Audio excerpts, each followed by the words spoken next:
नमस्कार, आपके साथ में विजेंद्र सोलंकी। बिहार से लेकर झारखंड तक घोटालों पर ईडी का शिकंजा कसता नजर आ रहा है। बिहार में पिछले कुछ दिनों से चल रही सियासी उठापटक थम चुकी, लेकिन लालू परिवार पर ईडी के एक्शन से सियासी शोर फिर से शुरू हो गया है।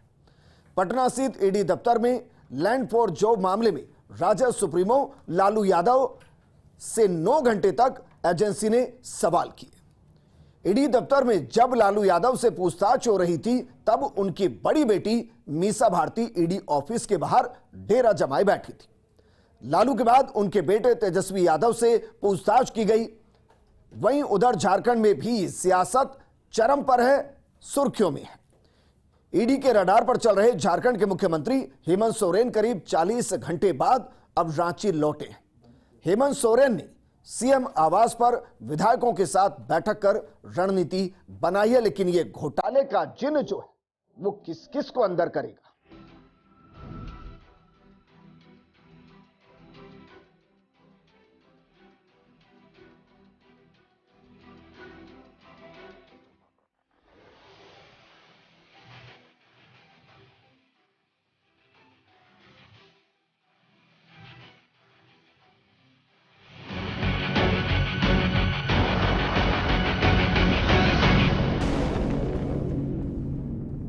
जमीन घोटाला मामले में झारखंड के मुख्यमंत्री हेमंत सोरेन की मुश्किलें कम होती नजर नहीं आ रही। ईडी की ताबड़तोड़ कार्रवाई के बाद सियासी हलचल बढ़ गई है। जमीन घोटाले में घिरे हेमंत सोरेन ईडी के सामने पेश होंगे। इससे पहले सोमवार को ईडी उनसे पूछताछ करने दिल्ली स्थित उनके आवास पर भी पहुंची, लेकिन वो वहां नहीं मिले। ये रिपोर्ट देखिए। बिहार में हुए सियासी बदलाव के बाद झारखंड अभी पूरे देश में चर्चा का विषय बना हुआ है। झारखंड के मुख्यमंत्री हेमंत सोरेन कथित लैंड स्कैम से जुड़े मनी लॉन्ड्रिंग के मामले में बुरी तरह से घिरते नजर आ रहे हैं। जमीन की खरीद फरोख्त के मामले में ईडी हेमंत सोरेन से पूछताछ करना चाहती है। प्रवर्तन निदेशालय की टीम ने सोमवार को सोरेन के दिल्ली के शांति निकेतन में स्थित घर सहित 3 ठिकानों पर सुबह 7 बजे से छापेमारी शुरू की, जो देर रात तक चली। इस छापेमारी के दौरान झारखंड सीएम हेमंत सोरेन तो मौके पर नहीं मिले, लेकिन ईडी की टीम ने भारी मात्रा में बंगले से नकदी बरामद की है। ईडी के अधिकारियों ने बताया कि हेमंत सोरेन के बंगले से कुछ जरूरी कागजात, कार और 36 लाख रुपए नकद बरामद किए गए। ऐसे में हेमंत सोरेन पर ईडी की कार्रवाई को लेकर जेएमएम के नेता ने ईडी और भाजपा की मोदी सरकार पर जमकर हमला बोला। क्या उसका नियम था जो ईडी किया उस तरह जाने का है नियम? बताइए, आप लोग वो चीज तो बोलते नहीं है। जब तक 21 तारीख 29 से 31 का डेट दिया हुआ था तो कैसे चल गया वो? ईडी के सामने पेश नहीं हुए हेमंत सोरेन। जमीन घोटाले में पूछताछ के लिए प्रवर्तन निदेशालय हेमंत सोरेन को कई बार सम्मन जारी कर चुका है। हालांकि कई सम्मन जारी होने के बाद भी हेमंत सोरेन ईडी के सामने पेश नहीं हुए। बीते दिनों ईडी की टीम ने हेमंत सोरेन से रांची स्थित उनके सरकारी आवास पर कई घंटे पूछताछ की थी। इसके बाद ईडी ने फिर से सम्मन जारी कर 29 या 30 जनवरी को पूछताछ के लिए पेश होने को कहा था। शनिवार को हेमंत सोरेन के दिल्ली पहुंचने की जानकारी सामने आई, जिसके बाद ईडी की टीम दिल्ली स्थित हेमंत सोरेन के आवास पर उनसे पूछताछ के लिए पहुंची थी, लेकिन हेमंत सोरेन वहां भी नहीं मिले। ईडी की टीम ने हेमंत सोरेन के बंगले से कुछ जरूरी कागजात, 36 लाख रुपए नकद बरामद किए। साथ ही लग्जरी कार भी जब्त की गई है। हेमंत सोरेन की गुमशुदगी का पोस्टर जारी। जमीन घोटाले में घिरे झारखंड के मुख्यमंत्री हेमंत सोरेन 27 जनवरी को चार्टर प्लेन से दिल्ली गए थे, जहां कुछ बैठकें की और उसके बाद से उनकी कोई खबर नहीं थी। इसी बीच भाजपा ने हेमंत सोरेन की गुमशुदगी का पोस्टर जारी कर इनाम का ऐलान कर दिया। भाजपा नेता और पूर्व मुख्यमंत्री बाबूलाल मरांडी के एक ट्वीट ने तहलका मचा दिया है। सोशल मीडिया पर एक पोस्ट में बाबूलाल मरांडी ने लिखा है कि मुख्यमंत्री हेमंत सोरेन लापता हो गए हैं। उन्होंने लिखा कि सीएम की कोई खबर नहीं है। जो कोई भी बिना देर किए झारखंड के होनहार मुख्यमंत्री का पता लगाएगा, उन्हें सही सलामत ढूंढकर वापस लाएगा, उसे वो 11,000 रुपए का इनाम देंगे। तो राज्य की जनता आप किसी को भी पूछिए, किसी को नहीं पता है, उनके लोगों को नहीं पता है, उनके लोग नहीं बता रहे। हम तो वो तो अनुमान लगाए होंगे, हम तो मानेंगे ना, डीजी पुलिस बताएगा उसको मानेंगे। तो सर इनाम कितने का होगा आपके तरफ? इनाम हमने कहा है अभी 11,000। सर, संवैधानिक संकट की आप बात कर रहे हैं कि संवैधानिक संकट अरे स्वाभाविक है, तो जब राजभवन जाएंगे क्या? जब कोई अब जाना होगा तो हम देखेंगे कि जब कोई मुख्यमंत्री का आता पता नहीं है तो संकट तो है नहीं कि भाई नहीं है। कहीं भी कोई अगर मुख्यमंत्री जाते हैं या तो छुट्टी लेकर के कहीं हॉलीडे मनाने जाते हैं, कुछ दिन पहले गया भी था बाहर, तो सबको पता रहता है कि हम मालदीव गए हुए हैं या घूमने गए हुए हैं। व्यक्तिगत कामों से भी जाता है, लेकिन छुप के थोड़े जाएगा कोई मुख्यमंत्री भाई। अब मुख्यमंत्री छुप के जा रहा है, छुप के भाग रहा है, छुपे फिर रहा है, ये तो आश्चर्य है। सीएमआर में विधायक दल की बैठक। हेमंत सोरेन पर ईडी की ताबड़तोड़ कार्रवाई के बाद झारखंड से दिल्ली तक सियासी हलचल बढ़ी हुई है।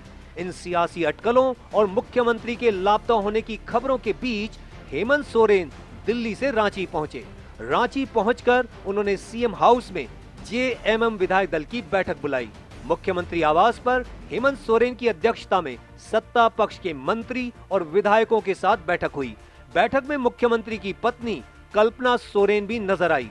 हेमंत सोरेन के सामने आते ही जेएमएम नेताओं ने कहा कि हेमंत सोरेन भगोड़े नहीं है, चुनी हुई सरकार को ऑपरेशन लोटस से बचाना है।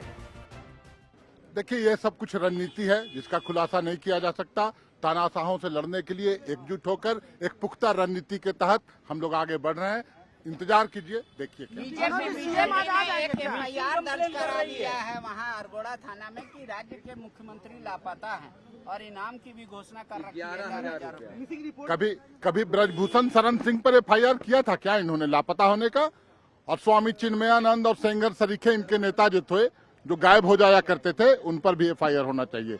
इस तरह की हास्यास्पद बातें जो भाजपा के वरिष्ठ नेता अपने आप को मानते हैं, न करें तो बेहतर। सीएम आज आ जाएंगे? सीएम कहाँ हैं और आज क्या उनकी मुलाकात विधायकों से होगी? इंतजार करें, इससे ज्यादा कुछ नहीं बोल पाऊंगा। इंतजार करें, कुछ रणनीतियां हैं, उसके तहत काम होगा। जेएमएम विधायक दल की मीटिंग में हेमंत सोरेन की पत्नी कल्पना सोरेन भी मौजूद रहीं। इस पर बीजेपी के सांसद निशिकांत दुबे ने दावा किया है कि हेमंत सोरेन अपनी पत्नी को झारखंड का मुख्यमंत्री बनाना चाहते हैं। निशिकांत दुबे ने मुख्यमंत्री हेमंत सोरेन पर हमला बोलते हुए कहा, जो जांच एजेंसी का सामना करने से भाग रहा है वह जनता की क्या रक्षा करेंगे। और जो पार्टियां उनको साथ दे रही है उनके लिए भी एक सोचनीय विषय है। हमेशा वो कहते रहे, आपको ध्यान हो कि जब भी ईडी का सम्मान आता था तो ईडी के सम्मान में वो कहते थे कि हम वीर शिबू के बेटे हैं, हम बड़े आदिवासी हैं, हम किसी से डरते नहीं, हम लड़ाका हैं। आज जब उनको पूछताछ के लिए बुलाया जा रहा है तो इसका मतलब कोई ना कोई गलती की होगी ना आपने, जो आपको डर है कि ये पूछताछ नहीं है। जैसे कल ही लालू प्रसाद जी, आपको ध्यान हो कि उन्होंने साहस दिखाया, वो 10 घंटे तक जो है ईडी के सामने थे। एक 75 साल के आदमी जो है ईडी के सामने थे। आप अपने आप को जवान करते हो, आप अपने आप को मजबूत करते हो। आपको ध्यान हो कि गुजरात में भी जब जब माननीय मुख्यमंत्री, तत्कालीन मुख्यमंत्री जो आज के प्रधानमंत्री जी हैं, जब जब उनको जहाँ जहाँ बुलाया गया, एसआईटी में बुलाया, ईडी ने बुलाया, सीबीआई ने बुलाया, कोई एक भी छोटा सा इंसिडेंट नहीं है जबकि माननीय मोदी जी ने इन एजेंसीज का सामना नहीं किया। हम संवैधानिक पद पर बैठे हुए हैं, एजेंसी का सामना करना हमारा कर्तव्य है और नेता के तौर पर हम ये दिखाते हैं जनता को कि हम जो है सहयोग कर रहे हैं, जांच में सहयोग कर रहे हैं। रांची के 3 स्थानों पर धारा 144 लागू। वहीं उधर ईडी की कार्रवाई के खिलाफ रांची में जेएमएम कार्यकर्ताओं के विरोध प्रदर्शन के बाद जिला प्रशासन की ओर से शहर में 3 स्थानों पर धारा 144 लागू की गई है।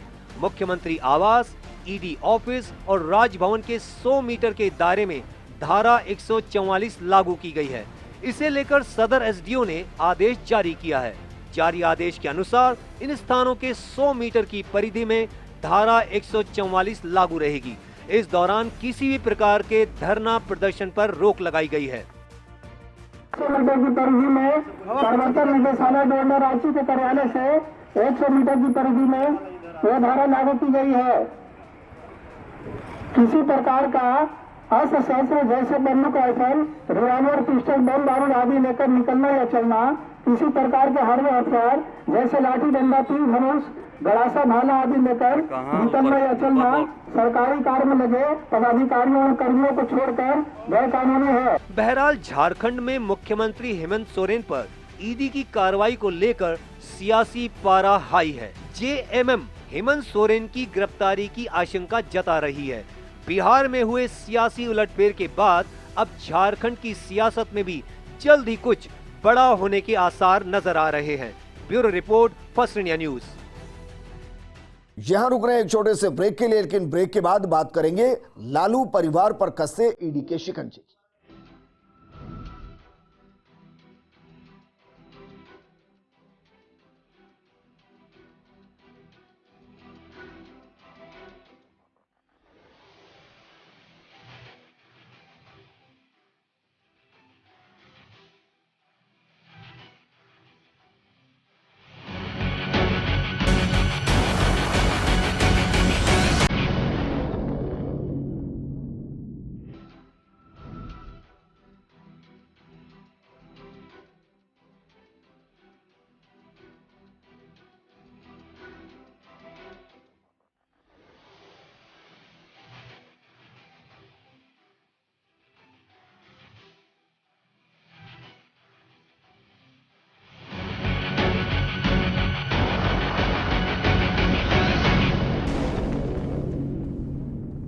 ब्रेक के बाद आपका स्वागत है।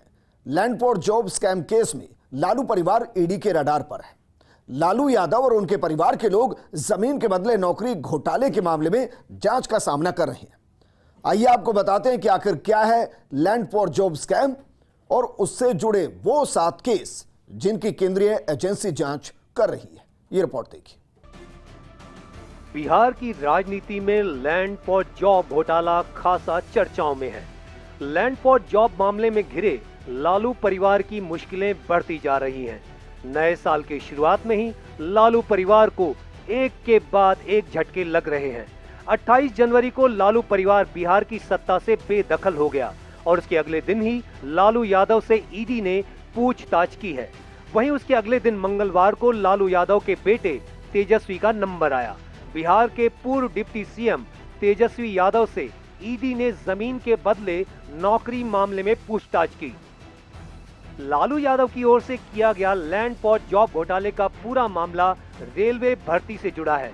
वर्ष 2004 से 2009 तक यूपीए सरकार में रेल मंत्री रहते हुए लालू यादव और परिवार पर जमीन के बदले लोगों को नौकरी देने का आरोप है। सीबीआई ने मामले में लालू के साथ उनके परिवार पर केस दर्ज किया है।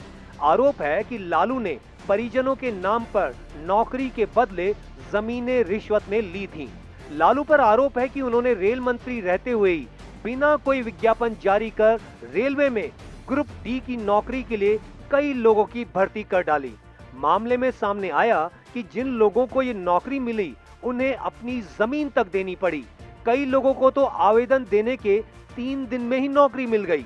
लालू यादव पर रेल मंत्री रहते जमीन के बदले रेलवे में नौकरियां देने के मामले में उनके बेटे तेजस्वी यादव और पत्नी और बेटियां भी शामिल हैं। दिल्ली की एक अदालत ने राबड़ी देवी और उनकी 2 बेटियों मीसा भारती और हेमा यादव को सम्मन भेज रखा है। उन्हें 9 फरवरी को अदालत के सामने पेश होना है। लैंड फॉर जॉब से जुड़े ऐसे 7 केस हैं जिसकी केंद्रीय एजेंसी जांच कर रही है।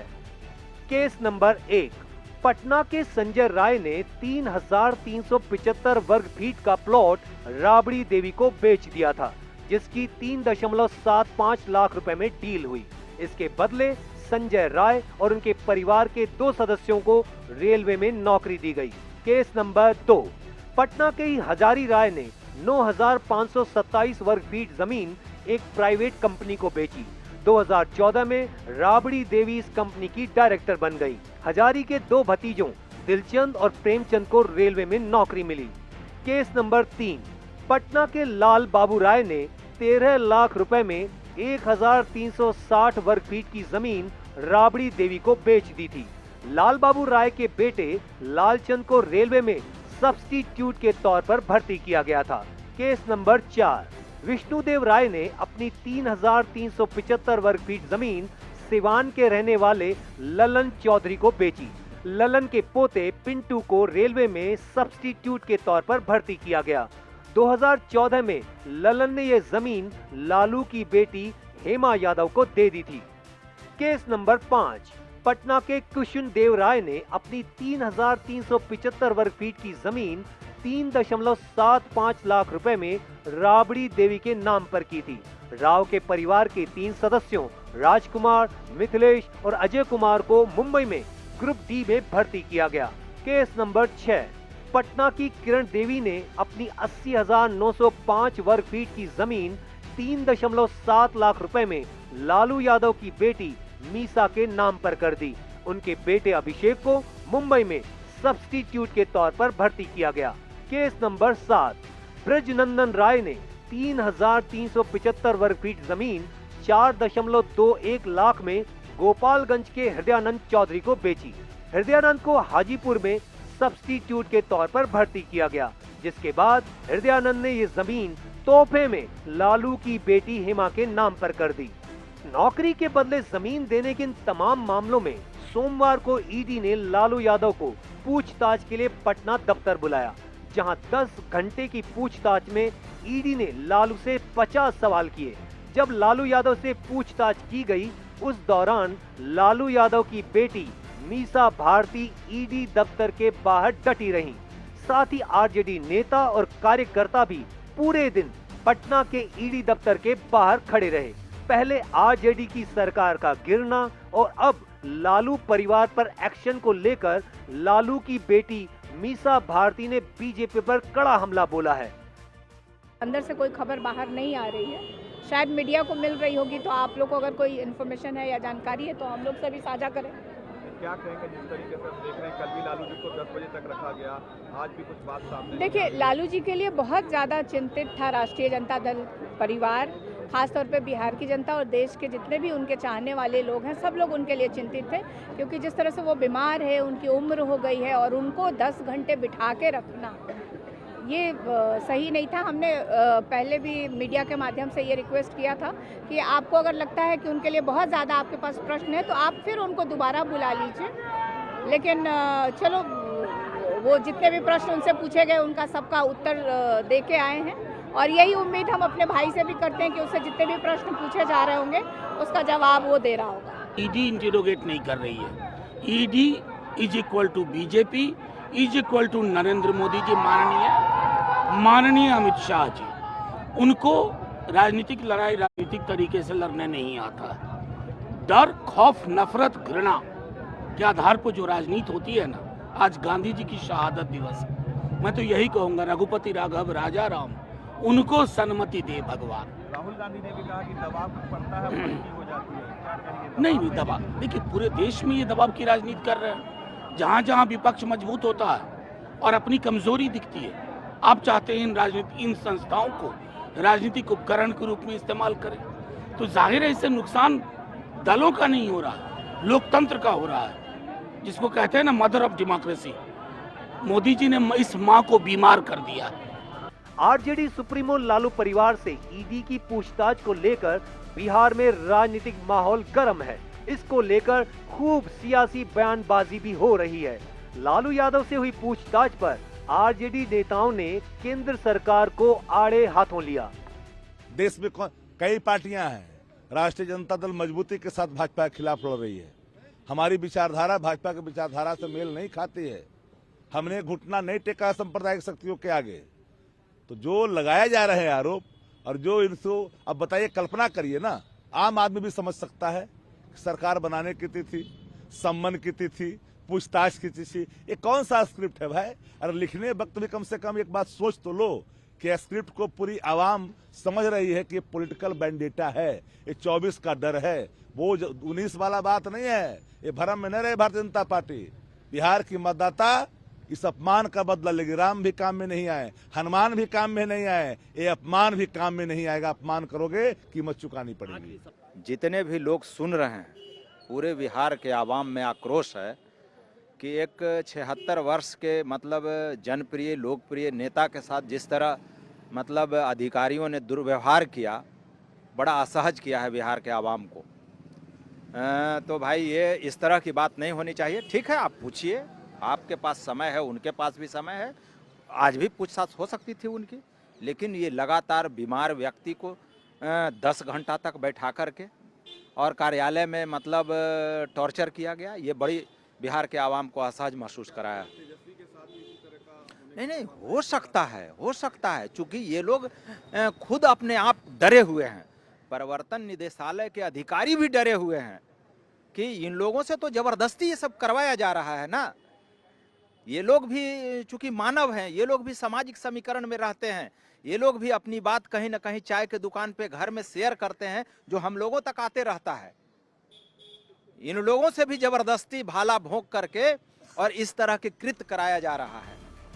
लालू परिवार पर ईडी के एक्शन को लेकर एक तरफ जहां आरजेडी मोदी सरकार पर हमलावर है, तो वहीं बीजेपी करप्शन के मुद्दे पर जीरो टॉलरेंस की बात कह रही है। बिहार के नए डिप्टी सीएम और भाजपा के प्रदेश अध्यक्ष सम्राट चौधरी ने कहा कि लालू प्रसाद पहले जानवरों का चारा खा गए, फिर कांग्रेस की केंद्र सरकार में जब रेल मंत्री बने तो बच्चों की नौकरी खा गए। अब ईडी पूछताछ तो करेगी ही, ईडी अपना काम कर रही है। एक चीज बताइए, 1997 में किसकी सरकार थी?